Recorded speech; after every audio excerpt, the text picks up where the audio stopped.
Hello everyone, कैसे हैं आप सभी। आई होप कि आप सभी अच्छे होंगे, स्वस्थ होंगे और मस्त होंगे। प्यारे बच्चों, आज के वीडियो में हम सब 12th क्लास हिस्ट्री के ऐसे सब्जेक्टिव क्वेश्चन को देखने वाले हैं जो 2025 इंटरमीडिएट एग्जाम वालों के लिए बहुत ज्यादा महत्वपूर्ण होने वाला है। यानी कि 2025 में 12th क्लास के जितने भी बच्चे एग्जाम देंगे और जिनका सब्जेक्ट हिस्ट्री है उनके लिए ये वीडियो बहुत ज्यादा महत्वपूर्ण होने वाला है, यानी कि बहुत ज्यादा VVI होने वाला है। इसलिए प्यारे बच्चों, आप सभी से अनुरोध है सारे क्वेश्चन को अच्छे से कवर कर ले। अगर किसी भी क्वेश्चन में कहीं पर भी डाउट होती है तो, यानी कि कहीं पर भी कंफ्यूजन होती है तो कमेंट में जरूर बताएं, मैं उसका सोल्यूशन नेक्स्ट वीडियो में अवश्य करूंगा। तो प्यारे बच्चों, वीडियो में आगे बढ़ने से पहले मैं आप सभी को एक बात और बता देना चाहता हूं। मैं आपका प्रीतम सर और आप देख रहे हैं आपका अपना चैनल बिहार एग्जामर्स। अगर चैनल पहली बार आए तो चैनल को सब्सक्राइब कर लेना, क्योंकि इस चैनल पर आप सभी को 12th क्लास की तैयारी बेहतर तरीके से करवाई जाएगी। तो प्यारे बच्चों, हम सभी क्लास की ओर चलते हैं। देखो माय डियर स्टूडेंट्स, आप सभी के स्क्रीन पे 12th क्लास हिस्ट्री का सबसे पहला सब्जेक्टिव क्वेश्चन दिख रहा होगा। अलबर्नी पर एक संक्षिप्त टिप्पणी लिखे। ठीक है, देखो मैं एक बार फिर से आपको रिवीजन करा देता हूं। ठीक है, सारे क्वेश्चन 2025 लिख के बताऊंगा, आपको बेहतर ढंग से समझ में आएगा। ठीक है, 2025 इंटरमीडिएट एग्जाम वालों के लिए, यानी कि 2025 में जितने भी 12th क्लास के विद्यार्थी हिस्ट्री का, जिनका सब्जेक्ट हिस्ट्री है, उनके लिए ये वीडियो बहुत ज्यादा महत्वपूर्ण होने वाला है। ठीक है, मैं इस बात को बार बार दोहरा के नहीं बोलूंगा, आप सभी समझ लो मैं क्या बोलना चाह रहा हूँ। ठीक है, अब देखो क्वेश्चन क्या है। सबसे पहला, सारे क्वेश्चन VVI क्वेश्चन है, मोस्ट VVI क्वेश्चन है। ठीक है, सबसे पहला क्वेश्चन है अलबर्नी पर एक संक्षिप्त टिप्पणी लीजिए। ठीक है, क्वेश्चन क्या कर रहा है, क्वेश्चन जितना बोलेगा उतना ही आंसर देंगे। ठीक है, मेरा यही टिप है, जितना क्वेश्चन बोलेगा उतना ही आंसर देंगे। ठीक है, चाहे हिस्ट्री हो चाहे हिंदी हो, खास करके हिंदी में जितना बोला जाता है उतना ही आंसर देना होता है। ठीक है, अब देखो हिस्ट्री में थोड़ा मोड़ा पढ़ा के चढ़ा दे देना होता है। ठीक है, क्वेश्चन है सबसे पहला, अलबर्नी पर एक संक्षिप्त टिप्पणी लिखे। ठीक है, आप सभी समझ गए, क्वेश्चन को समझा करो। ठीक है, हर एक वीडियो में बोलता हूं, ऑब्जेक्टिव क्वेश्चन के वीडियो में भी बोलता हूं एंड सब्जेक्टिव क्वेश्चन के वीडियो में भी बोलता हूं। पहले क्वेश्चन को समझा करो, फिर उसके बाद अपना आंसर कमेंट करना या फिर सोचना, या फिर कॉपी याद आया मुझको, आप सब कॉपी में नोट करते, आप सब कॉपी में नोट कर सकते हो सारे क्वेश्चन के आंसर को। ठीक है, या फिर वीडियो का PDF पा सकते हो। ठीक है, या फिर आप सब वीडियो का PDF पा सकते हो फ्री में। ठीक है, आपको क्या करना होगा, उसके लिए आपको अच्छे से पहले क्लास कर लेना। ठीक है, सारे क्वेश्चन को अच्छे से समझ लेना, फिर उसके बाद इस वीडियो के डिस्क्रिप्शन में जाना, आपको वहां पर डिस्क्रिप्शन में टेलीग्राम का लिंक मिलेगा। ठीक है, आप सभी टेलीग्राम को ज्वाइन करके हर एक वीडियो का PDF आप सभी फ्री में पा सकते हो। ठीक है, आप सभी समझ गए मैं क्या बोलना चाह रहा हूं। अब देखो क्वेश्चन क्या है, क्वेश्चन है सबसे पहला, अलबर्नी पर एक संक्षिप्त टिप्पणी लिखिए। ठीक है, हम जो इस वीडियो में हम सभी आंसर को समझेंगे, एकदम अपने भाषा में आंसर लिखा हुआ है। ठीक है, ना कि किताबी भाषा में लिखा हुआ है, अपने भाषा में आंसर लिखा हुआ है। ठीक है, मैं अपने अनुभव के अनुसार आप सभी को पढ़ाता हूं। ठीक है, आप सभी समझ गए क्या मैं बोलना चाह रहा था। क्वेश्चन है सबसे पहला, देखो आप सभी क्वेश्चन को देखते ही समझ जाओगे। ठीक है, आप सभी जैसे क्वेश्चन को याद करोगे, एक बार शुरू से लेकर अंत तक पढ़ लोगे, आप सभी को क्वेश्चन याद हो जाएगा। ठीक है, ये मेरा गारंटी है, आप सब देखते हैं आप सभी को क्वेश्चन याद हो जाएगा। ठीक है, देखो सबसे पहला क्वेश्चन है, अलबर्नी पर एक संक्षिप्त टिप्पणी लिखे। ठीक है, अब देखो इसका आंसर किस तरह से आप सभी को लिखना है। देखो इसका आंसर लिखना है, अलबर्नी उज्बेकिस्तान के ख्वारिज़्म का निवासी था। ठीक है, आप सब इतना समझे, एकदम इजी प्रोसेस है। ठीक है, अपने शब्दों में लिखा हुआ है। ठीक है, ऐसे समझो मैं आप सभी का टीचर नहीं हूं, मैं आप सभी का फ्रेंड बोल रहा हूं। ठीक है, इससे आप सभी बेटर तरीके से समझ पाओगे। ठीक है, क्वेश्चन क्या है, क्वेश्चन है अलबर्नी पर एक संक्षिप्त टिप्पणी लिखे। इसका आंसर हम सभी को लिखना है, अलबर्नी उज्बेकिस्तान के ख्वारिज़्म का निवासी था। ठीक है, इतना कहने का मतलब है अलबर्नी जो थी, ठीक है, जो क्वेश्चन में बोल रहा है 1 नंबर में, अलबर्नी पर एक संक्षिप्त टिप्पणी लिखे, ये बोला जा रहा है इसमें अलबर्नी उज्बेकिस्तान की ख्वारिज़्म का निवासी था। ठीक है, मतलब अलबर्नी उज्बेकिस्तान के ख्वारिज़्म में निवास करती थी। ठीक है, यानी कि वहां पर रहती थी वो। ठीक है, जैसे हम सभी अपने घर में बैठ के पढ़ रहे हैं, खाना पीना खा रहे हैं, ठीक उसी प्रकार अलबर्नी उज्बेकिस्तान के ख्वारिज़्म के निवासी थी, यानी कि उसका घर वहीं पर था, उज्बेकिस्तान के ख्वारिज़्म राज्य में। ठीक है, उसके बाद लिखा हुआ है अलबर्नी का जन्म। ठीक है, आपसे कोई ऑब्जेक्टिव क्वेश्चन में पूछ सकता है 12th क्लास की हिस्ट्री में। ठीक है, आपसे को ऑब्जेक्टिव क्वेश्चन ये पूछ सकता है नहीं, पूछेगा। ठीक है, पूछ नहीं सकता है, पूछेगा, निश्चित पूछेगा। ठीक है, अलबर्नी का जन्म कब हुआ था। ठीक है, आप सभी को याद रखना है, अलबर्नी का जन्म 4 दिसंबर 973 ईस्वी को हुआ था। ठीक है, आप सभी समझ गए। देखो हर एक सब्जेक्टिव क्वेश्चन में ऑब्जेक्टिव क्वेश्चन भी बनता है। ठीक है, इसलिए वीडियो को स्किप मत करो, सारे क्वेश्चन को ध्यानपूर्वक देखा करो। ठीक है, ये मत समझना जो चैनल नया है इस पर बेहतर तरीके से पढ़ाई नहीं होता होगा। ठीक है, जो सबसे बड़ा गधा, ठीक है, उसको मैं हाथ जोड़ के भी बोलता हूं, वो वीडियो छोड़ के जा सकते हो। ठीक है, अगर चैनल को सब्सक्राइब कर लियो मिस्टेक से तो चैनल को अनसब्सक्राइब कर देना। ठीक है, खैर जिसको पढ़ने का था पढ़ लेता है, जिसको समझने का था वो समझ लेता है। ठीक है, क्वेश्चन है सबसे पहला, अलबर्नी पर एक संक्षिप्त टिप्पणी लिखे। देखो इसका आंसर हम सभी को लिखना है, अलबर्नी उज्बेकिस्तान के ख्वारिज़्म का निवासी था। आप सभी को इतना मैंने समझा दिया। फिर उसके बाद अलबर्नी का जन्म, ठीक है, एकदम अपनी भाषा में आंसर लिखा हुआ है, अलबर्नी का जन्म 4 दिसंबर 973 ईस्वी को हुआ था। उस समय शिक्षा का मुख्य केंद्र ख्वारिज़्म था। ठीक है, जिस समय अलबर्नी शिक्षा ग्रहण कर रही थी, यानी कि शिक्षा प्राप्त कर रही थी, जिस तरह से आप अभी शिक्षा आप सभी प्राप्त कर रहे हो। ठीक है, ठीक उसी प्रकार जिस समय अलबर्नी शिक्षा प्राप्त कर रही थी उस समय शिक्षा का मुख्य केंद्र ख्वारिज़्म था। ठीक है, जिस समय अलबर्नी शिक्षा ग्रहण कर रही थी उस समय जहां पर अलबर्नी रहती रहती थी, ठीक है, वहीं पर शिक्षा का मुख्य केंद्र यानी कि ख्वारिज़म में था, ठीक है। उसके बाद अल-बिरनी ने वहीं से शिक्षा प्राप्त की, ठीक है, मैंने आप सबको बताया अल-बिरनी जहां पर रहती थी वहीं पर उन्होंने शिक्षा प्राप्त किए थे, ठीक है, अल-बिरनी ने वहीं से शिक्षा प्राप्त की। इतना आप सभी समझे कि नहीं? एक बार फिर से एक बार आप सभी कमेंट में यस लिखो। वैसे मैं तो लाइव नहीं हूं, नहीं तो आप सभी बेहतर तरीके से बात कर सकता था, ठीक है। वैसे लाइव नहीं होने का रीजन ही है मेरे पास डेस्कटॉप, मेरे पास सिस्टम नहीं है, इसलिए मैं आप सभी को लाइव नहीं आ पाता, ठीक है। करीब इस 2025 एग्जाम के बाद मैं आप सभी को लाइव आने स्टार्ट कर दूंगा, ठीक है। अगले वाले जो विद्यार्थी आएंगे 2026 में एग्जाम देंगे उनके लिए मैं लाइव आना स्टार्ट कर दूंगा, ठीक है। आप सब समझ गए। अब देखो आगे क्या लिख रहा हो, आगे देखते हैं।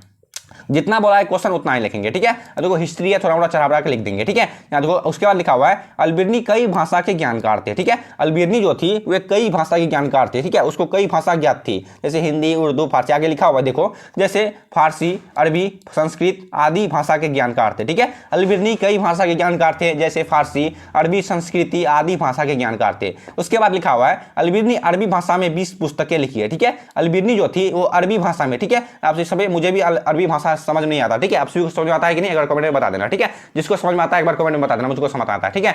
उसके लिखा हुआ है अल-बिरनी अरबी भाषा में, ठीक है, अल-बिरनी अरबी भाषा में 20 पुस्तकें लिखी, ठीक है। सोचो 12th क्लास की हिंदी का इतना मोटा बुक है जिसको आप सभी को याद नहीं होता, ठीक है। ऐसे सोचो अल-बिरनी कितनी जो महान मतलब बहुत बड़ी नेता थी जिन्होंने 20 पुस्तकें लिखी, ठीक है। सोचो कितनी बड़ी बात है, ठीक है। अल-बिरनी ने जो अरबी भाषा में 20 पुस्तकें लिखी है, सोचो कितना पढ़ी लिखी होगी जो 20 पुस्तकें लिख ली, ठीक है। फिर उसके बाद 70 वर्ष की उम्र में उनकी मृत्यु हो गई, ठीक है। जब अल-बिरनी 70 वर्ष की अवस्था में आ गई, ठीक है, जब अल-बिरनी का उम्र 70 वर्ष की हो गई थी तो उनकी मृत्यु हो गई थी, ठीक है। इतना आप सभी समझ गए। इस प्रकार अल-बिरनी के बारे में बताया गया, ठीक है। एकदम सटीक भाषा में था, ठीक है, था कि नहीं? आप सभी समझे कि नहीं? एक बार फिर से कमेंट में यस लिखो, ठीक है। एकदम सटीक भाषा में अपने आंसर लिखा हुआ, ठीक है। आप सभी क्वेश्चन बैंक देख करके उसका आंसर बिल्कुल भी मत पढ़ना, ठीक है। क्वेश्चन बैंक में जो आप सभी देखोगे आंसर लिखा हुआ है अल-बिरनी एक बार एक संक्षिप्त टिप्पणी लिखे, आप सभी को उसका आंसर बिल्कुल भी चीटिंग करके नहीं पढ़ना है, ठीक है। उसका आंसर आप सभी को बिहार बोर्ड एग्जाम में लिखना ही नहीं है, ठीक है। क्योंकि जो कॉपी चेक करता है, ठीक है, जो कॉपी चेक करता है उसको अपने भाषा वाले आंसर चाहिए, ठीक है, जो आप सभी को मैं बता सकता हूं, ठीक है। अपने भाषा वाले आंसर चाहिए, ठीक है। किताबी भाषा उसको पढ़ना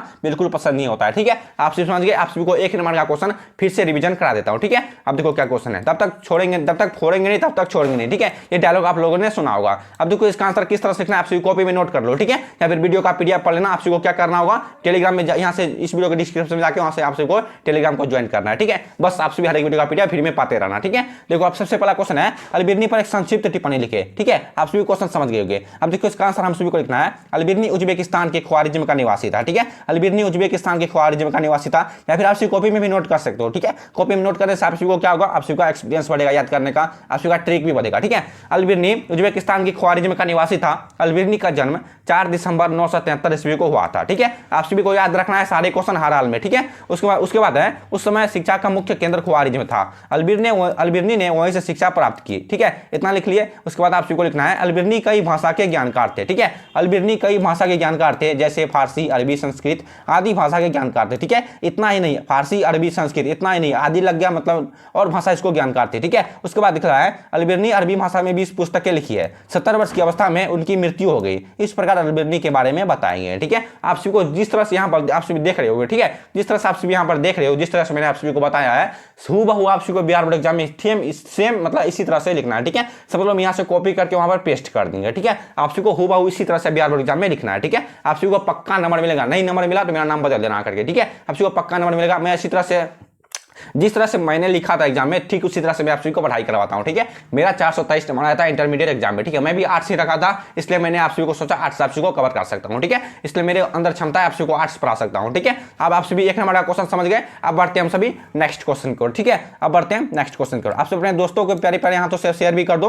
ताकि उन लोगों का भी कुछ फायदा हो सके, ठीक है। अब देखो 2 नंबर में क्या क्वेश्चन करा है, पहले क्वेश्चन को समझना, ठीक है। हर एक क्वेश्चन को समझना मैंने आप सभी को बता दिया है। अगर कहीं पर भी कंफ्यूजन होता है, ठीक है, अगर जहां पर आप सभी नहीं समझते हो एक बार कमेंट में बता देना, सर यहाँ पर हम सभी नहीं समझे, ठीक है। यहाँ पर आप मुझे इंस्टाग्राम पे मेंशन करके बता सकते हो, ठीक है। इंस्टाग्राम का भी लिंक डिस्क्रिप्शन बॉक्स में दिया हुआ है, ठीक है। आप देखो 2 नंबर में क्या क्वेश्चन करा है। 2 नंबर में क्वेश्चन है रेतवाड़ी भू राजस्व, ठीक है। रेतवाड़ी भू राजस्व बंदोबस्ती व्यवस्था की विशेषताओं पर प्रकाश डालें, ठीक है। क्वेश्चन क्या है, क्वेश्चन को समझो, ठीक है। क्वेश्चन करा है रेतवाड़ी भू राजस्व, ठीक है। रेतवाड़ी भू राजस्व बंदोबस्ती व्यवस्था की विशेषताओं पर प्रकाश डालें, ठीक है। अब देखो इसका आंसर किस तरह से लिखना है, ठीक है। आप सभी तैयार हो इस क्वेश्चन का आंसर समझने के लिए, तैयार हो कि नहीं। आप देखो 2 नंबर में क्वेश्चन है, रेतवाड़ी भू राजस्व बंदोबस्ती व्यवस्था की विशेषताओं पर प्रकाश डाले। इसका आंसर क्या लिखा है, देखो आगे क्या लिखा हुआ है क्वेश्चन। इसका आंसर लिखा हुआ है रेतवाड़ी भू राजस्व बंदोबस्ती व्यवस्था की विशेषताएं निम्नलिखित है। ठीक है, हेडिंग में यह लिखना है आप सभी को, रेतवाड़ी भू राजस्व बंदोबस्ती व्यवस्था की विशेषताएं निम्नलिखित है। ठीक है, सबसे पहला नंबर में रोमन के 1 नंबर में सबसे पहला नंबर में आप सभी को देना है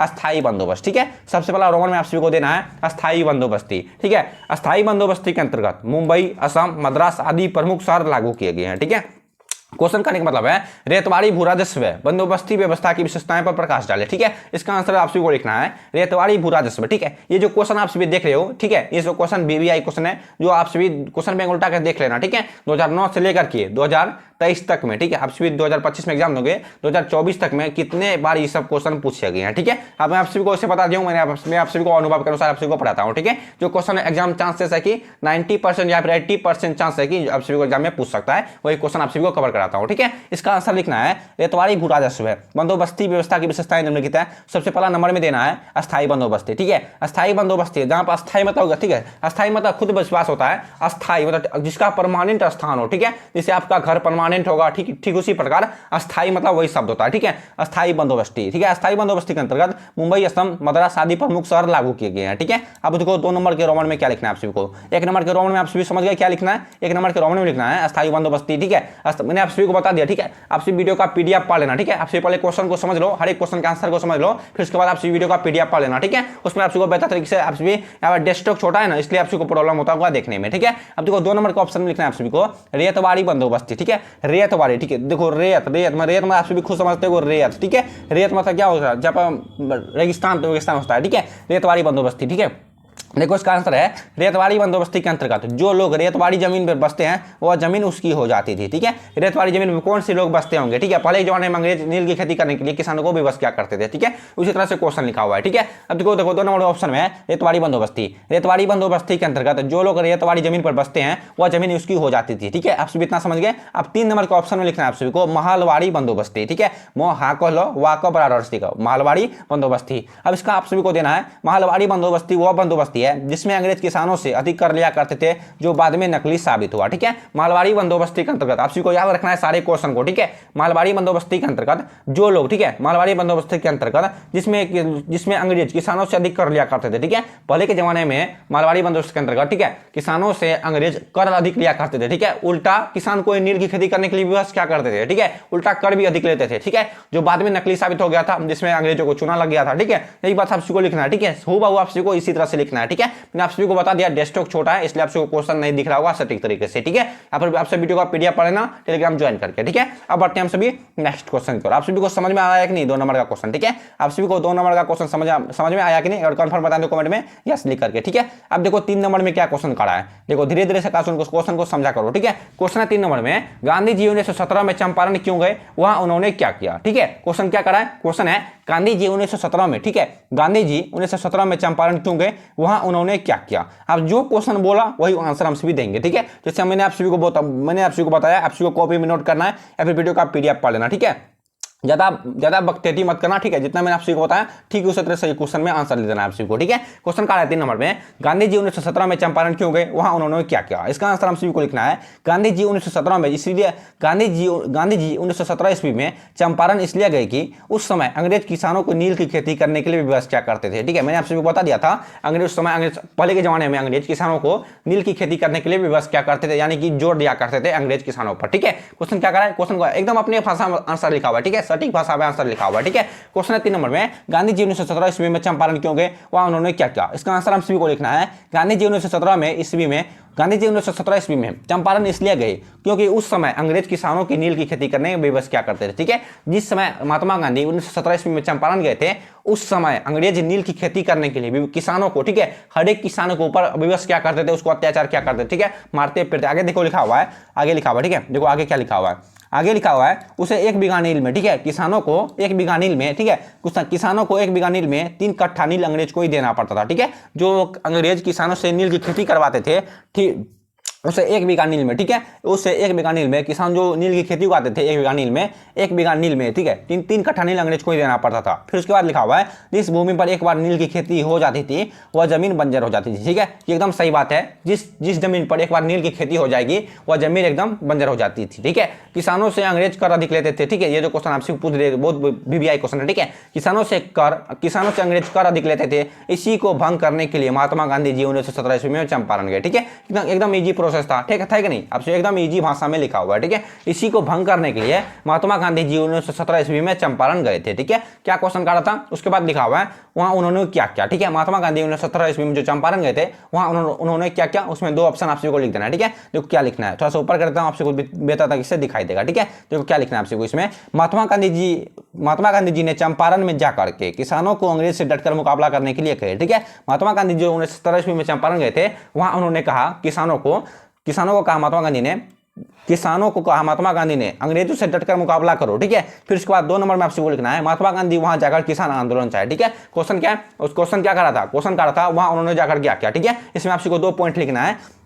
पहला लिखना है किसानों को, ठीक है, किसानों को अंग्रेज से डटकर मुकाबला करने के लिए कहे महात्मा गांधी ने। फिर ठीक आपको दूसरा पॉइंट में लिखना है महात्मा गांधी जी वहां जाकर के किसान आंदोलन चलाए, ठीक है। आपसे को याद रहेगा क्वेश्चन कि नहीं, फिर से समझ लो, ठीक है। 3 नंबर का क्वेश्चन आपसे फिर से समझ लो, आपसे को एक्सप्लेन करके समझना, ठीक है। सारे क्वेश्चन को बेहतर तरीके से समझ के जाना है सारे वीडियो में, ठीक है। क्वेश्चन का रहा गांधी जी 1917 ईस्वी में चंपारण क्यों गए, वहां उन्होंने क्या किया, ठीक है। आपसे को लिखना किस तरह से आप देखो लिखना है गांधी जी 1917 ईस्वी में चंपारण इसलिए गए कि उस समय अंग्रेज किसानों को नील की खेती करने के लिए विवश क्या करते थे, ठीक है। पहले के जमाने में अंग्रेज नील की खेती करने के लिए किसानों को विवश क्या करते थे। आप देखो आगे क्या लिखा है, आपसे को हुबहू इस तरह से लिखना है, इसी तरह से लिखना है, ठीक है। आपसे को बिहार बोर्ड एग्जाम में हुबहू इसी तरह से लिखना है, ठीक है। उसे 1 बीघा नील में, ठीक है, किसानों को 1 बीघा नील में 3 कट्ठा नील अंग्रेज को देना पड़ता था।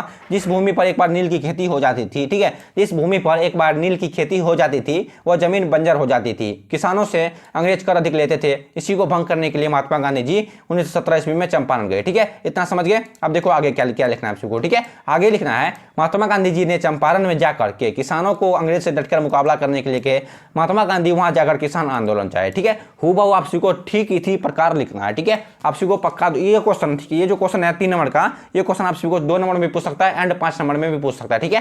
खैर मेरे अंदर से 80% मेरा चांस है आपसे ये क्वेश्चन 2 नंबर में ही पूछेगा, ठीक है, 2 नंबर में ही पूछेगा, ठीक है। आप सभी समझ गए। उससे हम सभी जितने भी क्वेश्चन कवर करेंगे अभी 2 नंबर या क्वेश्चन ही कवर करेंगे, ठीक है। आप सभी कमेंट में बता दो आपसे 5 नंबर या क्वेश्चन चाहिए या फिर नहीं चाहिए, ठीक है। कमेंट में आप सभी 10 विद्यार्थी मिल करके कमेंट करो सर मुझे 12th क्लास हिस्ट्री के सब्जेक्टिव का 5 नंबर क्वेश्चन भी पढ़ना है, ठीक है। बस आप सभी कमेंट कर दो, मैं आप सभी को ले आऊंगा VVI क्वेश्चन, यानी कि मोस्ट VVI क्वेश्चन 2025 जो इंटरमीडिएट के एग्जाम के लिए VVI होगा, ठीक है। अब हम सभी बढ़ते हैं आज के नेक्स्ट वीडियो में, ठीक है, मतलब नेक्स्ट क्वेश्चन की ओर।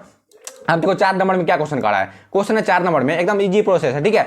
देखो क्वेश्चन क्या है 4 नंबर में, 4 नंबर में क्वेश्चन है संघ सूची, ठीक है। क्वेश्चन क्या कर रहा है, क्वेश्चन को समझो, ठीक है। क्वेश्चन का रहा है संघ सूची, राज्य सूची तथा समूर्ति सूची का संक्षिप्त वर्णन करें, ठीक है। क्वेश्चन क्या कर रहा है, क्वेश्चन कर रहा है जितना क्वेश्चन बोलेगा उतना ही आंसर देंगे, ठीक है। मेरा आपसे भी ये रिक्वेस्ट है, ठीक है। मैं इस बात को बार बार बोलता हूं, मुझे याद आ जाता है, ठीक है। क्वेश्चन का रहा है 4 नंबर में संघ सूची, राज्य सूची तथा समूर्ति सूची में समूर्ति सूची का संक्षिप्त वर्णन करें, ठीक है। इसका आंसर हम सभी को लिखना है राज्य संघ सूची, राज्य सूची, ठीक है, संघ सूची, राज्य सूची तथा समूर्ति सूची में निम्नलिखित अंतर है, ठीक है। संघ सूची, राज्य सूची तथा समूर्ति सूची में निम्नलिखित अंतर है, ठीक है। अब देखो इसका अंतर आपसी को देखो इसका अंतर किस तरह से लिखना है, ठीक है। सबसे पहला पॉइंट में देना है संघ सूची, ठीक है। संघ सूची देके डैश मारना है, फिर उसके बाद आपसी को लिखना है संघ सूची वह सूची है जिसमें मानव के कल्याण के लिए समान नीति हो, ठीक है, जैसे टेलीफोन, प्रतिरक्षा, कानून आदि। इसमें 35 विषय है, ठीक है। आप देखो आप सभी को समझाता हूं, ठीक है। संघ सूची का मतलब क्या होता है, संघ सूची का मतलब होता है, क्वेश्चन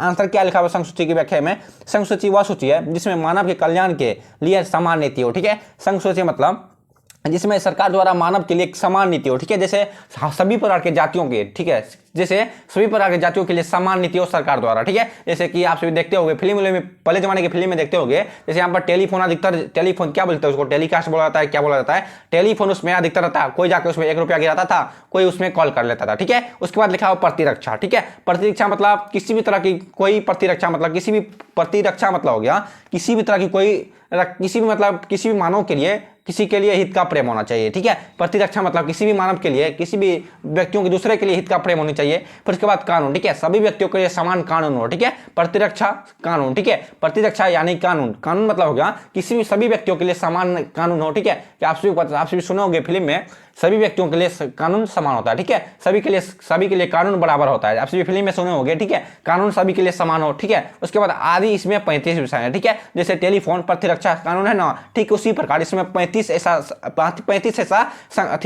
ऐसा विषय है, ठीक है। जैसे टेलीफोन प्रतिरक्षा कानून, ये 3 विषय हो गया, ठीक उसी प्रकार यहाँ पर और 32 विषय है, ठीक है, जो आप सभी को हिस्ट्री में नहीं लिखा हुआ है, ठीक है। इसलिए मैं आप सभी को नहीं दिखा सकता, ठीक है। आप सभी संघ सूची का मतलब समझे कि नहीं, ठीक है। आप सभी संघ सूची का मतलब नहीं समझे, ठीक है। देखो फिर से समझाता हूं, संघ सूची वह सूची है जिसमें मानव के कल्याण के लिए समान नीति हो, उसे हम संघ सूची कह सकते हैं, ठीक है। जिसमें सभी मानव के लिए, ठीक है, पृथ्वी पर जितने भी मानव रह रहे हैं, खैर दुबई तो इसको छोड़ करके ये तो बहुत बड़े, वहां पर गोबर उठाने वाले भी महीने में 1 लाख रुपया कमाते हैं, ठीक है। बिहार की बात करो, ठीक है, हम अपने बिहार के बारे में बोल रहे हैं, ठीक है। संघ सूची वह सूची है जिसमें मानव के कल्याण के लिए समान नीति हो, ठीक है। मतलब बिहार के सभी व्यक्तियों के लिए समान नीति हो, ठीक है। जैसे सरकार कोई पैसा बांटता है, अगर मान लो सरकार कोई पैसा बढ़ता है, वृद्धा पेंशन, उसको क्या बोलते हैं, वृद्धा पेंशन, जैसे कल्याण से क्या बोलते हैं उसको, पीएम किसान वाला पेमेंट, ठीक है। जैसे सबके लिए समान है, जिसको 1000 मिलना चाहिए उसको 1000 मिलेगा, ठीक है। सबको जैसे एक व्यक्ति को 1000 मिला, ठीक उसी प्रकार सब व्यक्तियों को 1000 ही मिलना चाहिए, ठीक है। अगर किसी व्यक्ति को 10,000 मिला तो हर एक व्यक्ति को 10,000 ही मिलना चाहिए, ठीक है। आप सभी समझ गए मैं क्या बोलना चाह रहा हूँ, ठीक है। सबसे पहला ऑप्शन है संघ सूची, ठीक है। आप सभी को हुआ ठीक इसी तरह से लिख देना, ठीक है। मैं अपने बारे में आप सभी को व्याख्या नहीं कर सकता, ठीक है, इसलिए मैं आप सभी को अपने बारे में व्याख्या नहीं बता सकता हूँ, ठीक है। अब देखो दूसरा पॉइंट, एक मिनट, आप सभी को दूसरा पॉइंट में लिखना है राज्य सूची, ठीक है। राज्य सूची में आप सभी को क्या लिखना है बताता हूँ, ठीक है। राज्य सूची देकर आप सभी को डैश देना है, उसके बाद आप सभी को लिखना है राज्य सूची वह सूची है जिसमें पुलिस, जेल, चिकित्सक आदि होते हैं, इसमें 66 विषय हैं, ठीक है। आप देखो राज्य सूची, नाम सुनते ही लगता है राज्य सूची, ठीक है। जैसे बिहार राज्य हमारा, बिहार राज्य के बारे में देखो आप इसमें व्याख्या क्या करना है, ठीक है। राज्य सूची वह सूची है जिसमें पुलिस, जेल, चिकित्सक आदि होते हैं, उसमें इसमें 66 विषय हैं, ठीक है। सीधी सी बात है, पूरे हमारे बिहार राज्य में क्या है, बिहार राज्य में पुलिस भी है, जेल भी है, चिकित्सक है आदि है, ठीक है। इसमें टोटल मिला के 66 विषय हैं, ठीक है। आप सभी को दूसरे पॉइंट में यही लिखना है। तो तीसरे पॉइंट में आप सभी को लिखना है समूर्ति सूची, ठीक है। तीसरे पॉइंट में आप सभी को लिखना है समूर्ति सूची, उसके बाद आप सभी को डैश देना है। अब इसमें लिखना है आप सभी को समूर्ति सूची वह सूची है जिसमें कानून, नियम, विधि आदि बनाए जाते हैं, इसमें 52 विषय हैं, ठीक है।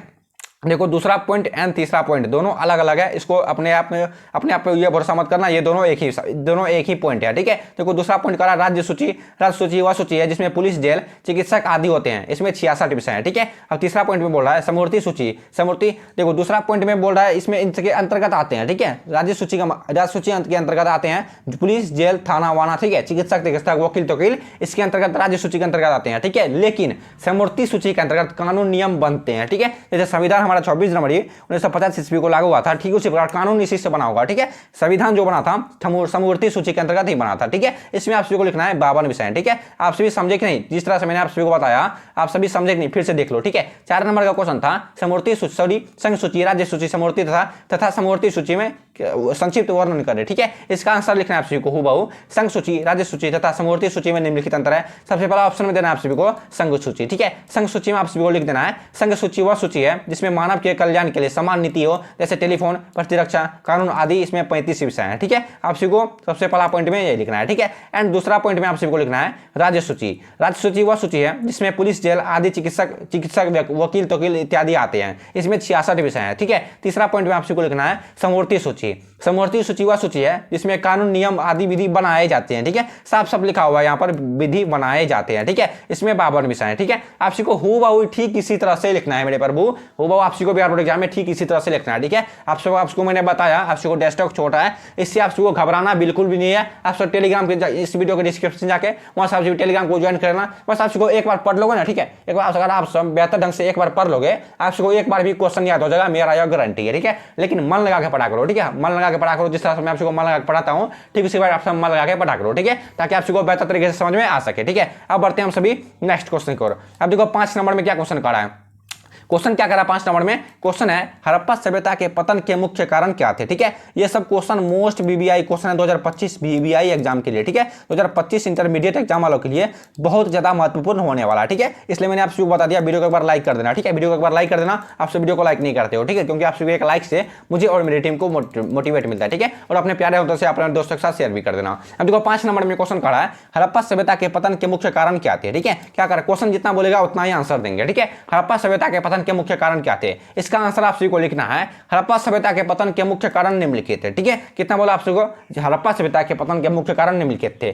सबसे पहला ऑप्शन है दे रहा आप सभी को बाढ़। ठीक है, 2 नंबर में पूछ रहा है, 2 या फिर 3 पॉइंट देंगे, फिर भी आप उसको 2 पॉइंट अगर लिखेंगे ना फिर भी 2 नंबर वो देगा। ठीक है, लेकिन आप सभी को सहूलियत के लिए मैंने 3 पॉइंट लिख दिया है। ठीक है, सबसे पहला पॉइंट में आप सभी को लिखना है बाढ़। ठीक है, पहले के जमाने में बाढ़ बहुत आते थे। ठीक है, अब देखो मैंने आपसे बताया, व्याख्या करके बताऊंगा। ठीक है, सबसे पहला पॉइंट में देना है आप सभी को बाढ़। ठीक है, हड़प्पा सभ्यता में जितने भी नगर थे, ठीक है, सीधी सी बात है, इससे हमारा भारत देश है ना, ठीक है, उसी पर हड़प्पा सभ्यता एक बहुत बड़ा देश होगा। ठीक है, हड़प्पा सभ्यता में जितने भी नगर थे वह सभी नदी के किनारे बसे हुए थे। ठीक है, जैसे आप सभी का घर किसी सड़क के किनारे बसे होंगे, कोई मंदिर के किनारे बसे हैं, कोई पुल के नीचे बसे हैं, ठीक है, उसी प्रकार हड़प्पा सभ्यता में जितने भी नगर थे, यानी कि जितने भी गढ़ गांव घर थे वह सब नदी के किनारे बसे हुए थे। जब नदी में बाढ़ आई तो सभी नगर ध्वस्त हो गया। ठीक है, जब वह नदी में बाढ़ आई होगी, ठीक है, हड़प्पा सभ्यता में जितने भी जो नगर बसे हुए थे, जो उसके जितने वो जो नदी थी उसमें जो बाढ़ आई हो, सब आप सभी समझ सकते हो, नदी। ठीक है, उस समय नगर बोला जा रहा है। ठीक है, नगर बोला जाता है, नगर बोला जा रहा है। अगर मान लो बाढ़ भी आया होगा तो बहुत भयंकर बाढ़ आया होगा। ठीक है, जब नदी में बाढ़ आई तो उस समय सभी नगर ध्वस्त हो गया। ठीक है, जब बाढ़ आया तो सभी नगर उसमें मिल गए, सम्मिलित हो गए थे। ठीक है, अब देखो दूसरा पॉइंट में आप सभी को क्या लिखना है बताता हूं। ठीक है, दूसरा पॉइंट में लिखना है आप सभी को अग्निकांड। ठीक है, अग्निकांड हड़प्पा सभ्यता का दूसरा कारण अग्निकांड को माना जाता है। ठीक है, हड़प्पा सभ्यता का दूसरा कारण अग्निकांड को माना जाता है। आप सभी को ये लिखना है, जरूर लिखना है। ठीक है, क्योंकि आप सभी को 2 नंबर में पूछ रहा है, स्पेशली तौर पर तो बात यह है, यह हिस्ट्री सब्जेक्ट है। ठीक है, नहीं तो मैं यहाँ से डायरेक्ट लिख देता था, जिसे खुदाई के क्रम में जलेबी हड्डियां मिली हैं। ठीक है, यहाँ पर डायरेक्ट भी मैं लिख सकता था। अग्निकांड का मतलब जैसे अग्निकांड जैसे है ना, यहाँ पर डैश दिया हुआ है। ठीक है, सिर्फ अग्निकांड देख के डैश मार के मैं सीधा लिख सकता हूँ खुदाई के क्रम में जलेबी हड्डियां मिल रही है। ठीक है, लेकिन सब्जेक्ट कौन सा है? सब्जेक्ट है हिस्ट्री। ठीक है, इसलिए थोड़ा हिरा उड़ा के लिखना है। ठीक है, आपको बार एग्जाम में ठीक इसी तरह से लिखना है। ठीक है, दूसरा ऑप्शन में है अग्निकांड। हड़प्पा सभ्यता का दूसरा कारण अग्निकांड को माना जाता है, जिसे खुदाई के क्रम में जली हुई हड्डियां मिली। ठीक है, हड़प्पा सभ्यता में कभी जितने भी जो नगर थे वो उसमें कभी आग लग गए होंगे, जिनके कारण जो आप आजकल के जो नेता खुदाई क्रम में जो उसे खुदाई जो किए थे उसमें आभूषण आगे क्वेश्चन है जिसमें आपको बताऊंगा। ठीक है, आगे ऐसे क्वेश्चन आएंगे। हड़प्पा सभ्यता में सबसे पहला चैप्टर ही है 12th क्लास का हिस्ट्री का। ठीक है, उसमें जो हड्डियां मन के मेजबान आभूषण सोना ताने जेवर जाते तो बहुत सारा चीज मिला था। ठीक है, इस आपसे दूसरा ऑप्शन आपको हो इसी तरह से लिखना है। ठीक है, अग्निकांड हड़प्पा सभ्यता का दूसरा कारण अग्निकांड को माना जाता है, जिससे खुदाई के क्रम में जली हुई हड्डियां मिली हैं। ठीक है, आप सभी को 2 नंबर में ये लिखना है। एंड तीसरा देखो, तीसरा पॉइंट में क्या लिखना है। ठीक है, तीसरा पॉइंट में लिखना है बाहरी आक्रमण। ठीक है, जैसे फिल्म में देखते हो आपसे भी, जैसे कि फौजी दूसरे पाकिस्तान के आदमी हिंदुस्तान के ऊपर हमला कर दिया। ठीक है, जिसे हिंदुस्तान का आदमी पाकिस्तान के ऊपर हमला कर दिया। ठीक है, चीन का आदमी भारत के ऊपर हमला कर दिया। ठीक है, उसी तरह बाहरी आक्रमण। ठीक है, अब देखो बाहरी आक्रमण क्या है। हड़प्पा सभ्यता का तीसरा कारण बाहरी आक्रमण को माना जाता है, क्योंकि हड़प्पा सभ्यता के सभी नगरों में बाहरी आक्रमण नहीं हुआ। ठीक है, मैंने आपसे बता दिया, जिस तरह से पाकिस्तान भारतवासियों के ऊपर हमला कर दिया, चीन भारतवासियों के ऊपर हमला कर दिया, ठीक उसी प्रकार हड़प्पा सभ्यता में कभी दूसरे देशों के लोग हड़प्पा सभ्यता के ऊपर हमला कर दिए थे। ठीक है, सभी के घर को धड़ से अलग कर दिए थे। ठीक है, सभी के सर, ठीक मतलब सभी जिसका मुंडी, हम सभी का मुंडी होता है। ठीक है, सभी के मुंडी को सर धड़ से अलग कर दिए थे, यानी कि सभी के सर को धड़ से अलग कर दिए थे। ठीक है, तीसरा ऑप्शन में आप सभी को बिल्कुल इसी तरह से लिखना है। ठीक है, तीसरा ऑप्शन क्या बोला है, तीसरा पॉइंट में आप सभी को लिखना है बाहरी आक्रमण। बाहरी आक्रमण हड़प्पा सभ्यता का तीसरा कारण बाहरी आक्रमण को माना जाता है, क्योंकि हड़प्पा सभ्यता के सभी नगरों में बाहरी आक्रमण भी हुआ। ठीक है, सभी के सर को धड़ से अलग कर दिए। एकदम ईजी था। ठीक है, एकदम ईजी था कि नहीं, एक बार फिर से कमेंट में यस लिखो और मुझे कंफर्म कर दो, आप सभी को समझ में आ गया। ठीक है, देखो फिर से बता देता हूँ। ठीक है, फिर से समझ लो, हड़प्पा सभ्यता के पतन के मुख्य कारण निम्नलिखित है। ठीक है, आप सभी कॉपी में नोट कर रहे हो कि नहीं? ठीक है, आप सब कॉपी में नोट कर रहे हो कि नहीं, या फिर वीडियो का पीडीएफ पाना चाहते हो? एक बार इस बात का भी आप सभी एक बार कमेंट में लिख के यस कर दो। ठीक है, देखो आप इसका आंसर किस तरह से लिखना है। हड़प्पा सभ्यता के पतन के मुख्य कारण निम्नलिखित थे। ठीक है, देखो सबसे पहला ऑप्शन है देना है बाढ़। हुबहू आप सभी को इस तरह से लिखना है। ठीक है, बाढ़ हड़प्पा सभ्यता के में जितने भी नगर थे वह सभी नदी के किनारे बसे हुए थे। जब नदी में बाढ़ आई तो सभी नगर ध्वस्त हो गए। ठीक है, सबसे पहला ऑप्शन में आप सभी को इतना तक आंसर लिख देना है। ठीक है, अब देखो दूसरा ऑप्शन में आप सभी को क्या लिखना है। दूसरा ऑप्शन में आप सभी को लिखना है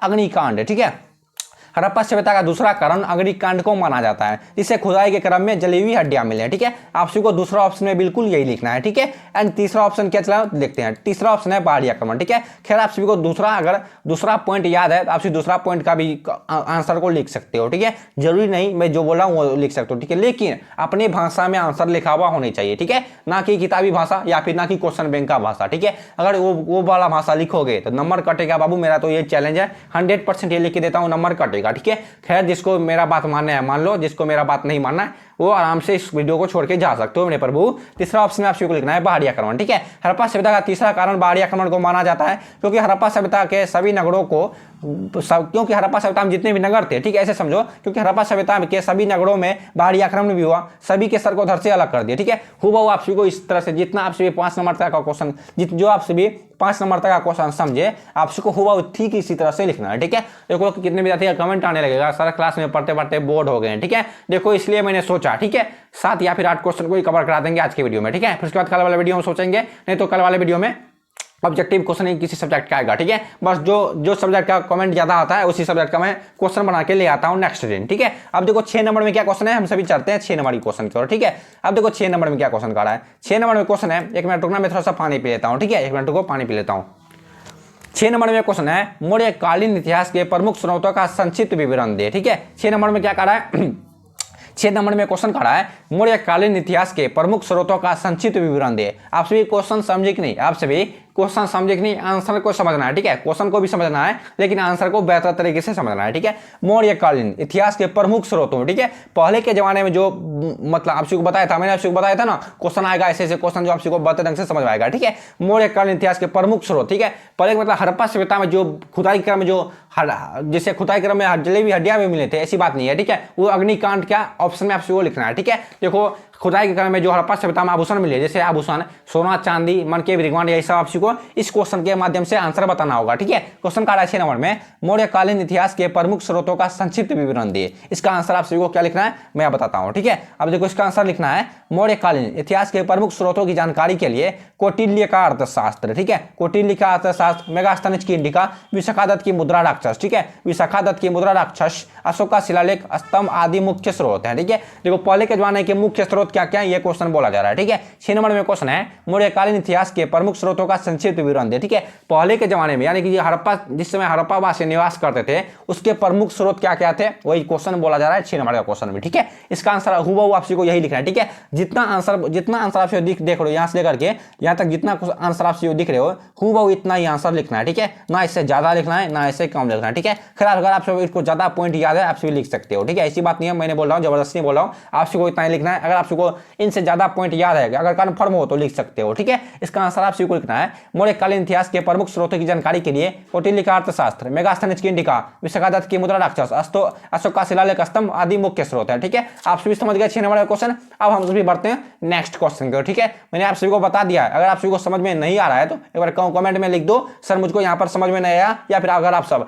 इंस्टाग्राम पे पूछ सकते हो किसी भी सब्जेक्ट का क्वेश्चन। ठीक है, आप चीज याद आया मुझको, आप सब मुझे 12th क्लास के आर्ट्स से रिलेटेड ठीक है किसी भी सब्जेक्ट का क्वेश्चन है आप सब मुझे इंस्टाग्राम में बेझिझक पूछ सकते हो। ठीक है, इंस्टाग्राम पे बेझिझक पूछ सकते हो, इंस्टाग्राम के भी लिंक या फिर इंस्टाग्राम का आईडी का नाम डिस्क्रिप्शन बॉक्स में दिया हुआ है। ठीक है, आप वहां से जाकर के इंस्टाग्राम पे फॉलो कर लेना, उसको फॉलो जरूर कर लेना। ठीक है, उसके बाद एक क्वेश्चन का रिप्लाई मिलेगा आप को। ठीक है, आप वहां पर बेझिझक किसी भी सब्जेक्ट का क्वेश्चन बेझिझक पूछ सकते हो। ठीक है, अब देखो 7 नंबर में क्या क्वेश्चन है। ठीक है, ये क्वेश्चन आप को 5 नंबर में भी पूछ सकता है, 100% आप को ये क्वेश्चन 5 नंबर में भी पूछ सकता है एंड या 2 नंबर में भी पूछ सकता है, मैं लिख के दे सकता हूँ। ठीक है, 5 नंबर में वैसे 50-50 चांस है, 2 नंबर में पूछ सकता है एंड 5 नंबर में पूछ सकता है, 50-50 चांसेस है। ठीक है, देखो इसका आंसर आप सभी को क्या लिखना है मैं बताता हूं। ठीक है, इसका आंसर आप सभी को लिखना है अशोक के धम्म पर। ठीक है, क्वेश्चन पहले क्या है क्वेश्चन को समझ लो। ठीक है, क्वेश्चन का है अशोक के धम्म पर संक्षिप्त टिप्पणी लिखी। ठीक है, अशोक के धम्म मतलब ये मत समझना कि धम्म हो गया। ठीक है, इसका कहने का मतलब है 7 नंबर का क्वेश्चन का कहने का मतलब है अशोक के धर्म पर। ठीक है, जैसे किसी भी भगवान का धर्म होता है, किसी भी व्यक्तियों का धर्म होता है, जैसे मेरा कोई धर्म है, जैसे आपका कोई धर्म है, आपके माता पिता का कोई धर्म है, ठीक है उसी प्रकार अशोक के धर्म पर एक संक्षिप्त टिप्पणी लिखे। ठीक है, आप देखो इसका आंसर आपको क्या लिखना है। ठीक है, मैं थोड़ा सा फ्रेश कर देता हूं, क्वेश्चन क्या कर रहा है पहले क्वेश्चन को समझो। ठीक है, इस वीडियो का सबसे लास्ट क्वेश्चन है। ठीक है, क्वेश्चन का 7 नंबर में अशोक के धर्म पर। ठीक है, अशोक के धर्म पर संक्षिप्त टिप्पणी लिखे। ठीक है, जैसे पहले के जमाने में अकबर का धर्म हुआ करता था, उसके बाद क्या है, अशोक अकबर का, हुमायूं का, ऐसे बहुत सारे पहले के जमाने के लेखक थे जिसका अपना पर्सनल धर्म होता था। ठीक है, अब देखो हमको क्वेश्चन 7 नंबर क्वेश्चन में बोला जा रहा है अशोक के धर्म पर संक्षिप्त टिप्पणी लिखिए। ठीक है, मैंने आप सभी को बता दिया, आप सभी को ये क्वेश्चन 5 नंबर में पूछ सकता है एंड 2 नंबर में भी ये क्वेश्चन आप सभी को हर हाल में पूछ सकता है। ठीक है, इसलिए आप सभी सारे क्वेश्चन को ध्यानपूर्वक देख लो। ठीक है, यानी कि 7 नंबर के क्वेश्चन को आप सभी ध्यानपूर्वक देख लो। देखो इसका आंसर आप सभी को लिखना है, एकदम इजी प्रोसेस है। ठीक है, ये क्वेश्चन देखिए, ये इतना बड़ा क्वेश्चन देखिए ये मत समझना कि ये बहुत बड़ा क्वेश्चन होगा। ठीक है, इतना बड़ा क्वेश्चन देखिए ये मत समझना इसका आंसर बहुत हार्ड होगा। ठीक है, ये तो एकदम देखना इजी भाषा में, एकदम इजी भाषा है, अगर आप सब एक बार पढ़ लोगे तो आप सभी को याद हो जाएगा। ठीक है, देखो इसका आंसर लिखना है आप सभी को, अशोक के धर्म पर संक्षिप्त टिप्पणी करते हुए बताए गए हैं कि, इतना तो हेडिंग आप सभी को जानते ही होंगे। ठीक है, अशोक के धर्म पर संक्षिप्त टिप्पणी करते हुए बताए गए हैं कि अशोक ने जो प्रजा के भलाई के लिए धर्म चलाए थे। ठीक है, अशोक जो पहले के जमाने में जो अशोक थे एक बहुत बड़े नेता हुआ करते थे। ठीक है, पहले के जमाने में जो अशोक थे वो उन्होंने प्रजा की भलाई के लिए, वो एक राजा थे। ठीक है, अशोक एक बार के राजा थे। ठीक है, प्रजा की भलाई के लिए एक राजा थे। ठीक है, नेता और राजा बात समझो, पहले के जमाने के लिए बात देखी होगा। ठीक है, अशोक ने जो प्रजा के भलाई के लिए धर्म चलाए थे, जैसे अभी आजकल के जमाने में क्या हो गया, एक पंचायत का मुखिया होता है। ठीक है, ठीक इसी प्रकार पहले के जमाने में, ठीक है, पहले के जमाने में जैसे परदादा छरदादा हुआ करते थे, उसके जमाने में एक राजा हुआ करते थे, उसके सैनिक हुआ करते थे, उसके प्रजा हुआ करते थे। ठीक है, जैसे एक पंचायत का मुखिया होता है, ठीक उसी प्रकार एक पंचायत का, इस तरह समझाओ, एक पंचायत का वहां पर राजा हुआ करते थे अपने प्रजाओं का। ठीक है, अब देखो क्या लिखना है, अशोक ने जो प्रजा के भलाई के लिए धर्म चलाए उसे अशोक का धर्म कहा जाता है। ठीक है, अशोक ने जो अपने प्रजा के भलाई के लिए धर्म चलाए थे उसे अशोक का से भी धर्म कहा जाता है। ठीक है, अशोक का मानना है कि, ठीक है, अशोक का मानना है कि किसी भी प्राणियों की हत्या नहीं करनी चाहिए। ठीक है, किसी भी प्राणियों की हत्या नहीं करनी चाहिए। ठीक है, आजकल के लोग क्या करते हैं, अपने बीवी को मारते पीटते हैं। ठीक है, ठीक इसी प्रकार अशोक बोल रहा है किसी भी प्राणियों की हत्या नहीं करनी चाहिए, सभी प्राणियों को समान दृष्टि से देखनी चाहिए। ठीक है, जैसे आजकल के युवक लोगों लड़कियों की छेड़ता है। ठीक इसी प्रकार मैं आपसे क्या बोल रहा हूँ, वो देखिए कहते हैं मस्त लाजी देखे में। ठीक है, ठीक इसी प्रकार पहले अशोक का कहना है, पहले आज किसी भी प्राणियों को समान दृष्टि से देखनी चाहिए। ठीक है, इसका कहने का मतलब है सभी को अपनी बहन की दृष्टि से देखनी चाहिए एंड अपनी किसी भी लड़की को अपने सभी लड़कियों को अपने भाई की दृष्टि से देखनी चाहिए। ठीक है, लेकिन आजकल के यह नियम नहीं रहा। ठीक है, आजकल यह नियम नहीं रहा, सब आपस में एक दूसरे के क्या हो गए आप सभी को मालूम होगा। ठीक है, प्राणियों की हत्या नहीं करनी चाहिए, सभी प्राणियों की समान दृष्टि से देखनी चाहिए, माता पिता का आदर करना चाहिए। ठीक है, अशोक का मानना है अपने माता पिता का आदर करना चाहिए। ठीक है, अशोक का नहीं, ठीक है, बल्कि सभी व्यक्तियों का मानना है, मतलब लफुआ उफुआ को छोड़ा करके। ठीक है, लफुआ उफुआ को छोड़ा के जो गजेरे नसरी होता है उसको छोड़ा करके सभी व्यक्तियों का मानना है अपने माता पिता का आदर करना चाहिए तथा अपने गुरुजनों की सेवा करें। देखो आगे लिखा हुआ अपने से बड़ों का पालन करना चाहिए। ठीक है, जैसे आप हमसे बड़े हैं। ठीक है, जैसे आप हमसे बड़े हैं, आप क्या बोल रहे हो। ठीक है, अगर आप गलत काम नहीं बोल रहे हो मुझको तो मैं वो काम जरूर करूंगा। ठीक है, जैसे आप मांग लिए मुझे एक गिलास पानी दो ला करके, मैं आपको एक गिलास पानी दे सकता हूँ। ठीक है, अगर आप बोलोगे आप इसको ये बंदूक लो उसको जाकर गोली मार दो, मैं ये काम नहीं कर सकता। ठीक है, यही क्वेश्चन में दर्शाया गया है, अपने से बड़ों का पालन करनी चाहिए, बूढ़ों का आदर करना चाहिए। ठीक है, जो बड़े बुजुर्ग हो गए हैं उनका आदर करो। ठीक है, वो क्या बोल रहे हैं उसको समझो। ठीक है, उसके बाद अगर समझ लोगे बेहतर तरीके से, उससे बड़ा धन कोई नहीं है। ठीक है, अपने से बूढ़ों का आदर करनी चाहिए, गुरुजनों की सेवा करनी चाहिए। ठीक है, अब जहां पर आप पढ़ाई करते हो, जैसे आप यहाँ पढ़ाई कर रहे हो। ठीक है, जैसे मैंने भी कहीं पढ़ाई की है, अपने गुरु की सेवा करनी चाहिए। ठीक है, गुरु किस तरह से बोल रहे हैं, किस तरह से पढ़ाई करना है, गुरु का आशीर्वाद बहुत लगता है। ठीक है, गुरु का आशीर्वाद बहुत लगता है, लेकिन उसका अगर आप सभी होम क्या ऑफलाइन ट्यूशन पढ़ते हो, आप सभी उसके पैसे को मत रखना। ठीक है, मैं लिख देता हूं, आप सभी उनके पैसे को मत रखना, बहुत बड़ा पाप लगेगा। ठीक है, अब देखो आगे लिखा हुआ है गुरुजनों की सेवा करनी चाहिए, धन कम ग्रहण करनी चाहिए। ठीक है, धन कम ग्रहण करनी चाहिए, मानवों को लोभ क्रोध लालच से दूर रहनी चाहिए। ठीक है, जितना धन का जरूरत हो। ठीक है, जैसे मुझे 5,000 पैसे की जरूरत है, मुझे 5,000 पैसा ही जरूरत, 5,000 पैसा ही कमाना चाहिए। ठीक है, उसके बाद लिखा हुआ है क्रोध लालच से दूर रहना चाहिए, लेकिन आप पैसा कमाओ, ऐसी बात नहीं है ढेर सारा पैसा मत कमाओ। ठीक है, पैसा कमाओ लेकिन अपने बल पे पैसा कमाओ। ठीक है, उसके बाद लिखा हुआ है किसी को ठग के पैसा मत रखो। ठीक है, क्रोध लालच से दूर रहनी चाहिए। ठीक है, लोभ किसी चीज का लोभ, क्रोध गुस्सा लालच से दूर रहने चाहिए। ठीक है, आप सभी समझ गई, एकदम अपने भाषा में था। ठीक है, आप सब मुझे एक बार कंफर्म बता दो अपने भाषा में आंसर था कि नहीं। ठीक है, एक बार फिर से कंफर्म बता दो अपने भाषा में आंसर था कि नहीं, मैं समझ जाऊंगा, आप सभी को बेहतर तरीके से समझ में आ गया। ठीक है, वैसे मैं आप सभी को एक बार फिर से रिवीजन कर देता हूँ आप सभी को कॉपी में किस तरह से लिखना है। ठीक है, बिहार बोर्ड के कॉपी में आप सभी को किस तरह से लिखना है। ठीक है, आप सभी टेंशन मत लेना। ठीक है, आप सभी टेंशन मत लेना, आप सभी का एग्जाम आते आते मैं आप सभी को ऐसे क्वेश्चन को कवर करा दूंगा ताकि हम लोग आप सारे सब्जेक्ट हर एक सब्जेक्ट से सब्जेक्टिव एंड ऑब्जेक्टिव सारा डाउट क्लियर हो जाएगा। ठीक है, मैं लिख देता हूं, लेकिन आप सभी अपना प्यार और सपोर्ट बनाए रखना, लेकिन तब ही हो सकता है। ठीक है, रेगुलर क्लास करोगे तब कुछ हो सकता है, नहीं तो कुछ नहीं हो सकता। ठीक है, आप मैं क्या बोलना चाह रहा हूं आप सभी समझ रहे होंगे। 7 नंबर का क्वेश्चन कह रहा है अशोक के धर्म पर संक्षिप्त टिप्पणी लिखे। ठीक है, इसका आंसर हम सभी को लिखना है। अशोक के धर्म पर संक्षिप्त टिप्पणी करते हुए बताया गया कि अशोक ने जो प्रजा के भलाई के लिए धर्म चलाए थे उसे अशोक का धर्म कहा जाता है। अशोक का मानना है कि किसी भी प्राणियों की हत्या नहीं करनी चाहिए, सभी प्राणियों को समान दृष्टि से देखनी चाहिए, माता पिता का आदर करना चाहिए। ठीक है, इतना थोड़ा सा ऊपर कर देता हूं, आपको दिखाई देगा। ठीक है, माता पिता का आदर करनी चाहिए, अपने से बड़ों का पालन करना चाहिए, बूढ़ों का आदर करना चाहिए, गुरुजनों की सेवा करनी चाहिए, धन कम ग्रहण करनी चाहिए, मानवों को लोभ क्रोध लालच से दूर रहनी चाहिए। दो एंड। ठीक है, अंतिम में लिखा हुआ, लास्ट में लिखा हुआ है दो एंड, यानी कि समाप्त हो गया। ठीक है, आज की वीडियो में हम सब 12th क्लास, ठीक है, 12th क्लास हिस्ट्री के ऐसे सब्जेक्टिव क्वेश्चन को कवर किए हैं। सात की यहाँ पे 8 क्वेश्चन किए हैं, 7 क्वेश्चन को ऐसे सब्जेक्टिव क्वेश्चन कवर किए हैं जो 2025 इंटरमीडिएट एग्जाम वालों के लिए, यानी कि 2025 में जितने भी बच्चे एग्जाम देंगे उनके लिए वीडियो बहुत ज्यादा महत्वपूर्ण होने वाला था। ठीक है, जिनको करना है, इसलिए मैंने आपको बताया सारे क्वेश्चन को ध्यानपूर्वक देख लेना। ठीक है, आपको वही बताएगा नहीं। ठीक है, इतना जो मैं आपको भूख भूख के बोल रहा हूँ, आपको इस तरह से कोई बताएगा नहीं, बस आपको पढ़ा देगा, आपको पढ़ने को पढ़ लेना। ठीक है, यही आपको दिखा सकता है। ठीक है, अब और एक बात, आप अपने दोस्तों के साथ शेयर भी कर देना ताकि उन लोगों को भी कुछ फायदा हो सके। ठीक है, अपने दोस्तों से जलो मत। ठीक है, अगर आप आपसे वो पढ़ने में तेज है तो उनसे आपसे भी जलो मत। ठीक है, कोशिश करो कि हम उनसे आगे किस तरह से बढ़ सकते हैं। ठीक है, अरे पढ़ाई व्यक्तियों से बड़ा चीज नहीं होता। ठीक है, पढ़ाई व्यक्तियों ने, आप सभी न्यूटन का नाम सुने होंगे। ठीक है, न्यूटन बिना पढ़ाई करके हर एक इतना, आज उनका इतना बड़ा नाम है। ठीक है, कैसे, लेकिन उनका बुद्धि था। ठीक है, उसका अकल था, इसलिए खैर छोड़ो, वीडियो लंबा हो जाएगा, इतना बकूंगे। ठीक है, आप समझ गए क्वेश्चन। तब तक मिलेंगे कल वाले वीडियो में, तब तक के लिए बाय बाय। ठीक है, आप सभी दम के तैयारी करो।